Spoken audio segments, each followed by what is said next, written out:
नमस्कार सभी धर्म प्रेमी साथियों, आपका हार्दिक स्वागत है हमारे पवित्र और ज्ञानमय चैनल सनातनी ज्ञान में। यह वह स्थान है जहां हम सुनते हैं वो कथाएं, वो पौराणिक प्रसंग जो केवल श्रवण मात्र से मन को पवित्र और आत्मा को उज्जवल कर देते हैं। यहां हर कथा भक्ति है, हर शब्द श्रद्धा है और हर भाव सनातन धर्म का प्रकाश।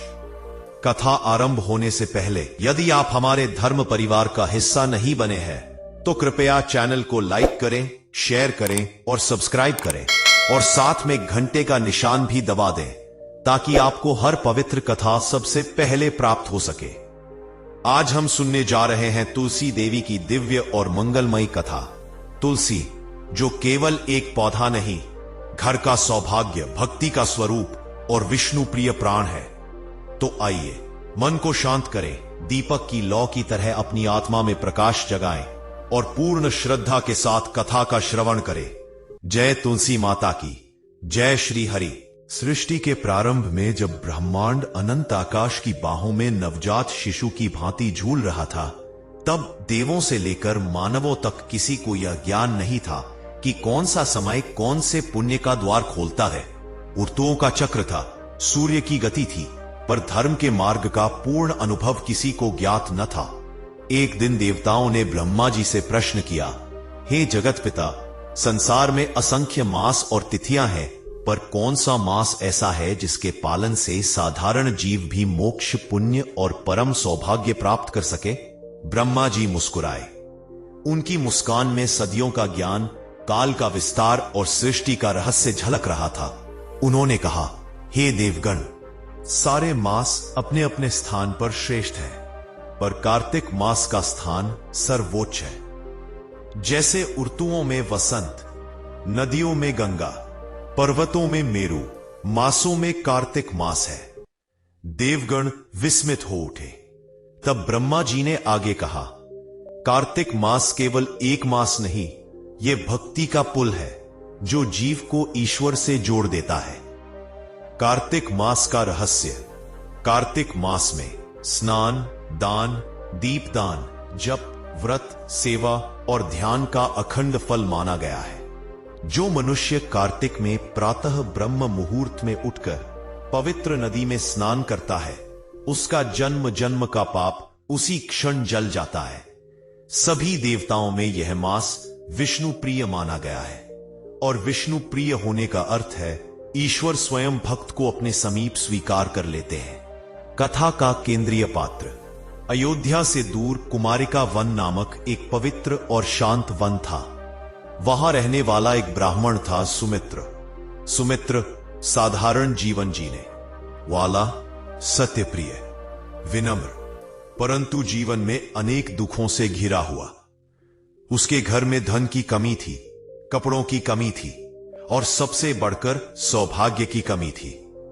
उसकी पत्नी सत्यवती मधुर स्वभाव की थी, पर मानसिक दुख से उसका शरीर रोगों से घिरने लगा था। घर में एक छोटा बालक भी था, देवप्रसाद, मासूम, निर्मल, पर हर दिन भूख और अभाव में रोता था। सुमित्र का हृदय टूटने लगा था। वह कई मंदिरों में गया, देवताओं की पूजा की, हवन किए, पर परिस्थिति नहीं बदली। एक दिन सुमित्र निराश होकर नदी के तट पर बैठा रो रहा था। उसी समय वहां एक महर्षि प्रकट हुए, दिव्य तेज से चमकते हुए। उन्होंने सुमित्र से प्रश्न किया, हे पुत्र, तुम क्यों दुखी हो? सुमित्र ने कांपती आवाज में उत्तर दिया, गुरुदेव, जीवन में न धन है, न सुख, न शांति। मैं पूजा करता हूं, जप करता हूं, पर ईश्वर मेरी सुनते नहीं। महर्षि ने मुस्कुराकर कहा, तुम्हारी भक्ति अधूरी नहीं है, बस मार्ग को पहचानना शेष है। सुमित्र ने सिर उठाया।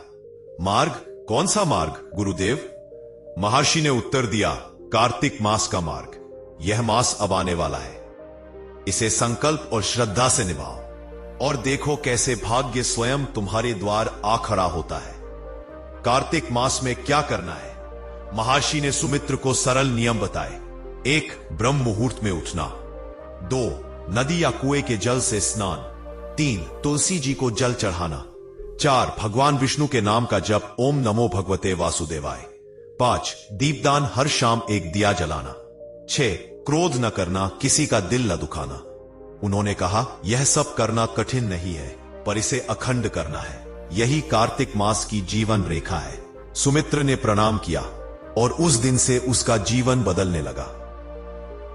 कार्तिक मास का समय आगे बढ़ रहा था। दिन प्रतिदिन सुमित्र और उसका परिवार भक्ति और शांति में लिप्त होने लगा था। संध्या को तुलसी चौरा के पास जलता दीपक अब केवल एक दिया नहीं, घर के भीतर जागी चेतना का प्रतीक बन चुका था। देव प्रसाद उस दिए को देखकर अक्सर मुस्कुराता और सत्यवती अब बीमारी से मुक्त होकर स्वस्थ और सौम्य होने लगी थी। पर सुमित्र के मन में एक प्रश्न बार बार उठता, तुलसी माता इतनी पवित्र क्यों है? क्यों इन्हें विष्णु प्रिया कहा गया है? उसकी जिज्ञासा बढ़ने लगी। रात का आध्यात्मिक क्षण। एक रात जब सब सो चुके थे, सुमित्र आंगन में बैठा दीपक की लौ को देख रहा था। धीरे धीरे उसकी आंखें ध्यान में उतर गईं और देखते ही देखते उसके सामने प्रकाश की धारा उतरने लगी। वह प्रकाश धीरे धीरे स्त्री के रूप में परिवर्तित हुआ। सुमित्र ने विस्मय से आंखें खोली। वह रूप तुलसी माता का था। उनका शरीर शुभ्र प्रकाश सा चमक रहा था, भाल पर पवित्र तेज और हाथ में कंचन की मंद आभा। तुलसी माता ने कोमल स्वर में कहा, हे भक्त सुमित्र, तुमने प्रेम और समर्पण से मुझे अपनाया, इसीलिए मैं तुम्हें अपना प्राचीन इतिहास बताती हूं। सुमित्र हाथ जोड़कर बैठ गया। तुलसी का दिव्य जन्म, शंखचूड़ और वृंदा की कथा का प्रारंभ। बहुत समय पहले सृष्टि के द्वितीय कल्प में वृंदा नाम की एक परम पतिव्रता स्त्री थी। वह धर्म, तप और प्रेम की प्रतिमूर्ति थी। वह शंखचूड़ नामक एक पराक्रमी और दानवीर असुर की पत्नी थी। शंखचूड़ वीर था, धर्मात्मा था, पर वह असुर कुल से था, इसीलिए देवताओं से उसका संघर्ष होना स्वाभाविक था। वृंदा अपने पति के प्रति अटूट निष्ठा रखती थी। उसकी पतिव्रत तपस्या इतनी शक्तिशाली थी कि जब तक वह पति के प्रति सच्ची निष्ठा में थी, शंखचूड़ को कोई देवता पराजित कर नहीं सकता था। देवगण भयभीत होने लगे क्योंकि शंखचूड़ के कारण त्रिलोक संतुलन बदल रहा था। तब देवताओं ने विष्णु से प्रार्थना की। विष्णु ने कहा, धर्म की रक्षा के लिए ब्रह्मांड में कभी कभी करुणा को कठोर रूप लेना पड़ता है, और उन्होंने वृंदा की परीक्षा लेने का निर्णय लिया। एक दिन जब शंखचूड़ युद्ध भूमि में था, विष्णु ने उसका रूप धारण किया और वृंदा के सामने प्रकट हुए। वृंदा ने उन्हें अपने पति का स्वरूप समझकर उनकी सेवा की, लेकिन जैसे ही उसका पतिव्रत संकल्प टूट गया, शंखचूड़ की रक्षा करने वाली धर्म शक्ति समाप्त हो गई और वह युद्ध में देवराज इंद्र द्वारा पराजित हुआ। सत्य जानकर वृंदा व्याकुल हो उठी। उसका हृदय ईश्वर के प्रति नहीं, धोखे के प्रति भर गया। उसने विष्णु को तीव्र भाव से कहा, हे विष्णु, आपने धर्म की रक्षा की, पर मेरा हृदय भंग कर दिया। मेरे तप और प्रेम का अपमान हुआ है, इसलिए मैं आपको श्राप देती हूं। और उसने कहा, जिन जिन लोकों में प्रेम और विवाह होंगे, वहां स्त्रियां आपको पति रूप में स्मरण करेंगी और आप स्वयं पृथ्वी पर मनुष्य रूप में जन्म लेने को विवश होंगे। यह श्राप था इनका, जो आगे चलकर राधा कृष्ण के रास और राम सीता के अवतार का कारण बना। जो आगे चलकर राधा कृष्ण के रास और राम सीता के अवतार का कारण बना। वृंदा के शरीर का त्याग होते ही वह तुलसी के रूप में पुनर्जन्मी, इसलिए तुलसी को कहा गया वृंदा प्रेम की ज्योति, तुलसी भक्ति की देवी। ये तुलसी माता के चरणों में सिर रख दिया। माता, अब मैं समझ गया, आप केवल एक पौधा नहीं, बल्कि अखंड प्रेम और त्याग की मूर्ति है। तुलसी माता ने स्नेह से उसका सिर स्पर्श किया। हे सुमित्र, जो भक्त कार्तिक मास में प्रेम से दीपदान और तुलसी पूजा करता है, उसका गृह स्वयं वैकुंठ का द्वार बन जाता है। उस क्षण सुमित्र का जीवन बदल गया। अब वह भक्ति समझ चुका था, केवल कर नहीं रहा था। उस रात से उसके भीतर चेतना, करुणा और दिव्य विश्वास स्थायी हो गए। कार्तिक मास अब अपने मध्य चरण में पहुंच चुका था। शरद की रातें और भी स्वच्छ, निर्मल और शांत होने लगी थी, मानो प्रकृति स्वयं ध्यान में बैठ गई हो। हर सुबह सुमित्र नदी पर स्नान करता, हर शाम वह तुलसी के पास दीपदान करता और दिन भर सत्य और सेवा के मार्ग पर चलता। धीरे धीरे गांव के लोग उसके जीवन में आए परिवर्तन को देखने लगे। पहले जो लोग उसे दया और उपहास की दृष्टि से देखते थे, अब उसी के पास आकर बोले, सुमित्र भाई, तुम्हारे घर में यह आनंद और स्वच्छता कहां से आई? यह मन की रोशनी, यह सुख, यह कैसे जगा गया? सुमित्र मुस्कुराता और बस इतना कहता, यह कार्तिक का प्रकाश है और यह तुलसी माता की कृपा है। एक संध्या जब वह तुलसी के पास दीप जला रहा था, दीपक की लौ अचानक ऊंची उठने लगी, मानो किसी अदृश्य वायु ने उसे वरदान दिया हो। दिए की लौ में एक अद्भुत ज्योति चमकी, जिसमें शंख, चक्र और पीतांबर का सूक्ष्म रूप दिखाई दिया। सुमित्र चौंका नहीं, उसने आंखें बंद कर लीं। उसके मन में एक दिव्य स्वर गूंजा, हे भक्त, तुम अपने घर को शुद्ध कर चुके हो, अब अपने हृदय को सेवा से प्रकाशित करो। कोई भूखा न रहे, कोई अकेला न रहे, कोई रोता हुआ न रहे। यही विष्णु की पूजा है। यह भगवान विष्णु का संकेत था। अगले दिन से सुमित्र ने जो भी धन उसे मिलता, जिस दिन में कोई भी माले की पादलाव का, वो उससे दोष लेना चाहे, उसमें से पहले भाग को गरीबों और भूखों के लिए रख दिया। वह गांव के भूखे वृद्धों, अनाथ बच्चों और मजदूरों में रोटी और फल बांटने लगा। और यह अद्भुत था, जिसने वह दान देता, घर में उससे दोगुना लौट आता। उसकी पत्नी सत्यवती आश्चर्य से पूछती, ये सब कैसे हो रहा है? दान तो कम करता है, पर घर में बढ़ कैसे जाता है? सुमित्र ने कहा, दान पानी जैसा है, बहता है तो ताजा रहता है, रोक लो तो सड़ जाता है। सत्यवती ने उसके चरण छू लिए। धीरे धीरे लोग सुमित्र से प्रेरित होने लगे। गांव में विवाद कम होने लगे। लोग एक दूसरे को भोजन देने लगे। घर घर तुलसी दिए जलने लगे और हर शाम वातावरण में भक्ति और संगीत भरने लगा। गांव अब पहले जैसा न था, यह प्रकाश का ग्राम बनने लगा था। कार्तिक की पूर्णिमा का आगमन, दिन बीतते गए और अब वह रात्रि आई जिसे साधु संत देव दिवाली और ब्रज में रास पूर्णिमा कहते हैं। कार्तिक पूर्णिमा यह वह रात है जब देवता स्वयं पृथ्वी पर उतरकर दीपों की ज्योति देखते हैं। उस रात पूरा गांव सुमित्र के आंगन में एकत्र हुआ। तुलसी के चौरे के चारों ओर सैकड़ों दीप जलाए गए। हवा में मंत्रों की धुन थी। ओम नमो भगवते वासुदेवाय। वातावरण में सुगंध, आंखों में भक्ति, हृदय में प्रकाश। धीरे धीरे आकाश में पूर्ण चंद्र उतरा, सफेद, शांत, दिव्य। और उसी क्षण आसमान में स्वर्णिम रेखा चमकी।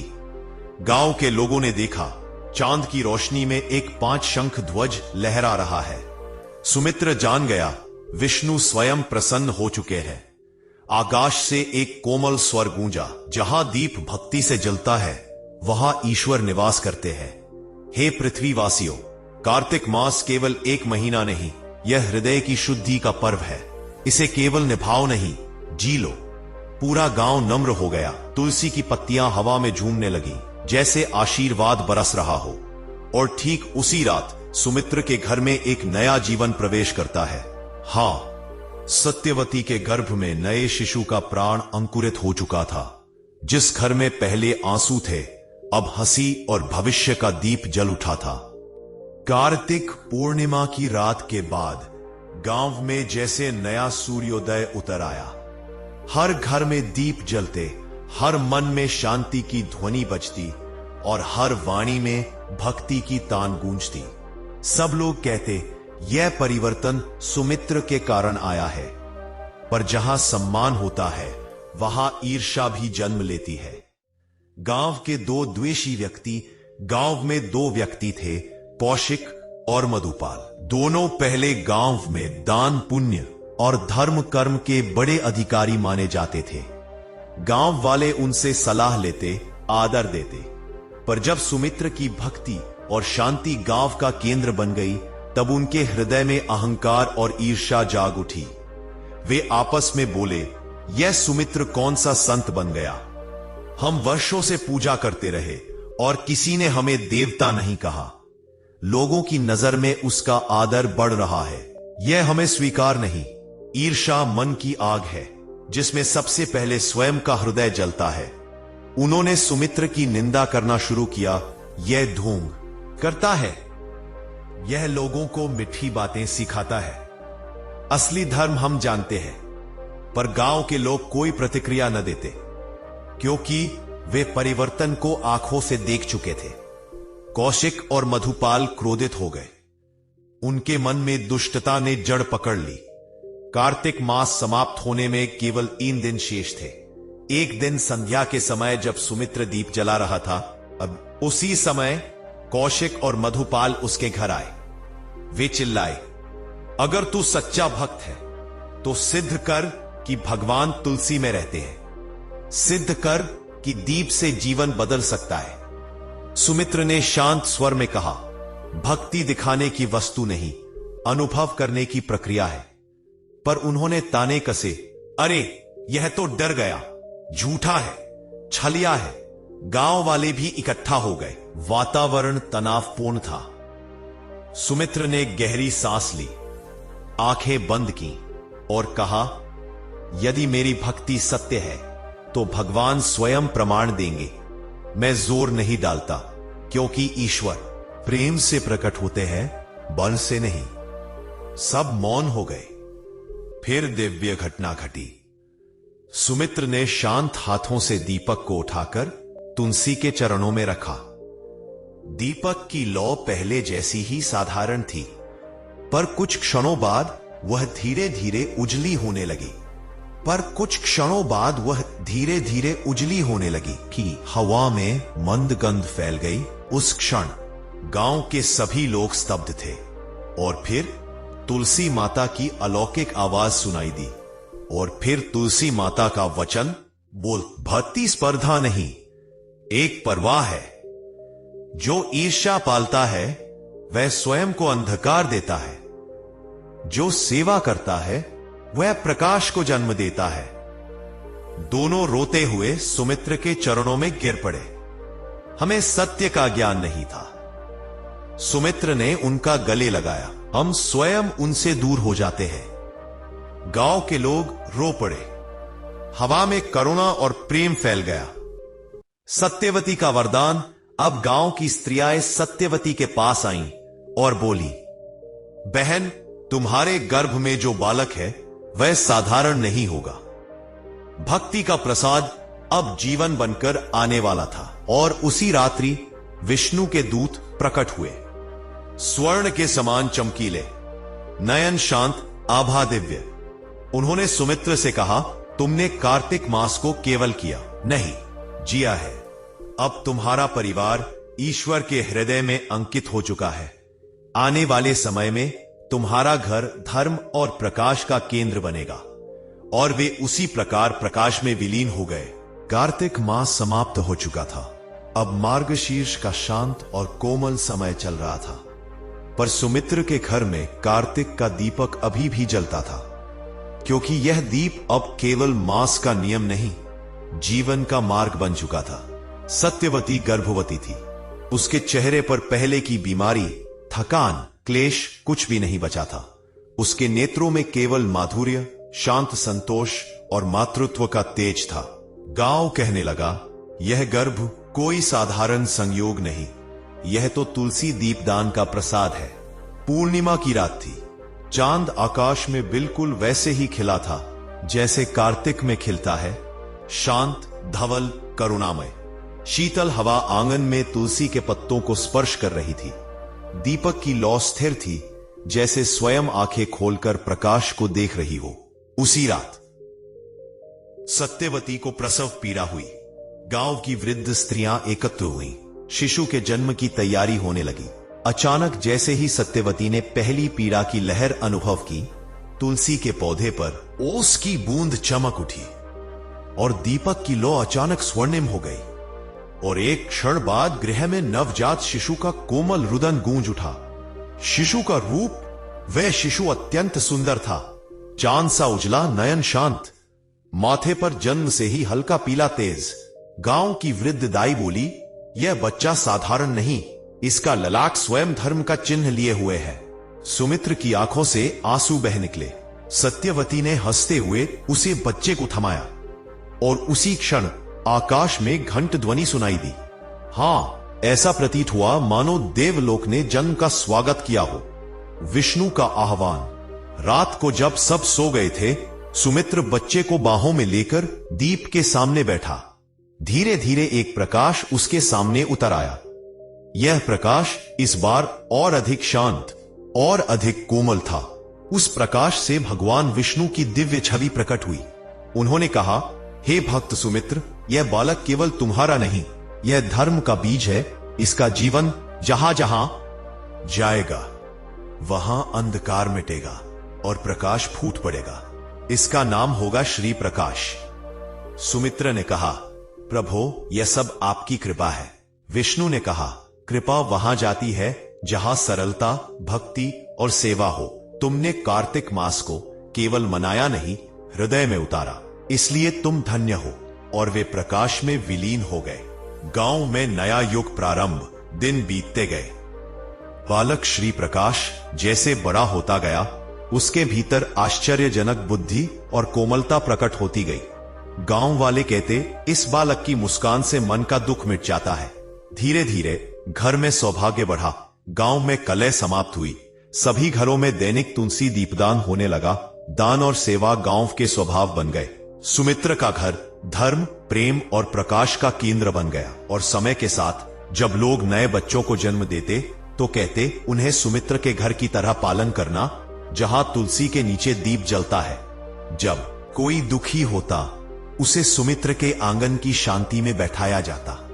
सुमित्र अब गांव का गुरु नहीं, गांव का दीप था। वह ज्ञान नहीं देता था, जीवन देता था। कथा का दिव्य संदेश। एक दिन वृद्धावस्था में सुमित्र तुलसी के पास बैठा था। उसने दीपक को देखा और कहा, दीप छोटा है पर प्रकाश असीम, मन छोटा है पर प्रेम असीम, शरीर नश्वर है पर भक्ति अमर।